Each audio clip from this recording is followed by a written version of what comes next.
Hi welcome to real estate channel. నా పేరు సత్యనారాయణ. కేసీఆర్ ప్రభుత్వ హయాంలో ఫార్మాసిటీ పరిధిలోకొచ్చే యాచారం మండలంలోని పలు గ్రామాల రైతులు, భూ యజమానులు కోర్టులో కేసు వేశారు. పట్టాదారు పాస్ పుస్తకాలు ఇవ్వాలని పిటిషన్ వేశారు.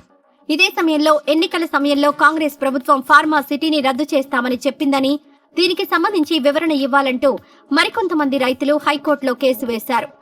ఈ కేసుల క్రమంలో అసలు ఫార్మాసిటీ ఉందా లేదా, రాష్ట్ర ప్రభుత్వం వైఖరి ఏంటి, యాక్షన్ ప్లాన్ ఏంటో స్పష్టం చేయాలని హైకోర్టు ఆదేశించింది. తెలంగాణ రియల్ ఎస్టేట్ ఊపిరి పీల్చుకుంటోంది. రియల్ ఎస్టేట్ వ్యాపారులకు గుడ్ న్యూస్. దీనికి కారణం ఫార్మాసిటీ. కాంగ్రెస్ ప్రభుత్వం వచ్చిన తర్వాత ఫార్మాసిటీ అనేది డైలమాలో పడింది.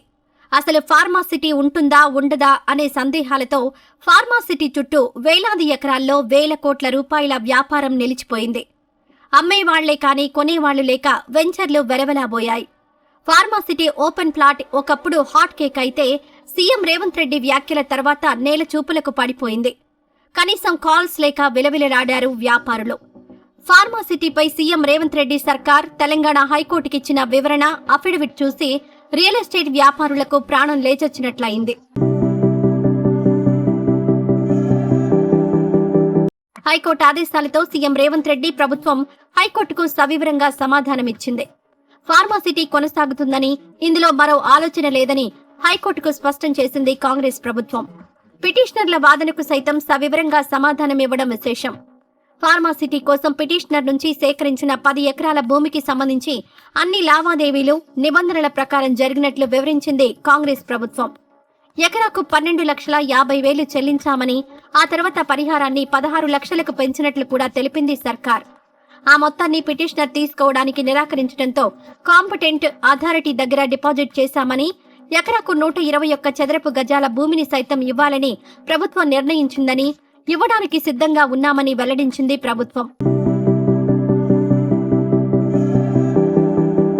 పిటిషనర్ కు చెందిన 10 ఎకరాల భూమి కోసం మొత్తం ఫార్మాసిటీని ప్రమాదంలోకి నెట్టడం అనేది సబబు కాదని, అభివృద్ధికి విఘాతం కలుగుతుందని కూడా కాంగ్రెస్ ప్రభుత్వం హైకోర్టుకు వివరించడం విశేషం.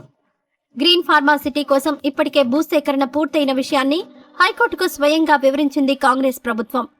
మరో విశేషమేంటో తెలుసా? కేసీఆర్ ప్రభుత్వ హయాంలో ఫార్మాసిటీకి సంబంధించి జారీ చేసిన జీవో 31కి కట్టుబడి ఉన్నామని హైకోర్టుకు నివేదించిన కాంగ్రెస్ ప్రభుత్వం, అంతేకాకుండా ఫార్మాసిటీ రద్దు వార్తలు, కథనాలు అన్నీ కూడా పత్రికలకే పరిమితమని కూడా స్పష్టం చేస్తూ, ఫార్మాసిటీ కోసం జరిగిన భూసేకరణ ప్రక్రియ అంతా చట్టబద్ధంగానే జరిగిందని, ఇందులో ఎలాంటి తప్పులు లేవని కూడా సీఎం రేవంత్ రెడ్డి సర్కార్ చెప్పడం మరో విశేషం.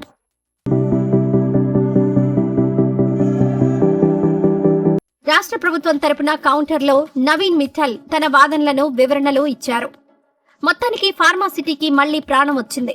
తెలంగాణ రియల్ ఎస్టేట్ రంగం ఊపిరి పీల్చుకుంది. హైకోర్టుకిచ్చిన నివేదికతో అయినా ఫార్మాసిటీ ఏరియాలో మళ్లీ వ్యాపారం పుంజుకుంటుందా లేదా అనేది వెయిట్ అండ్ సీ.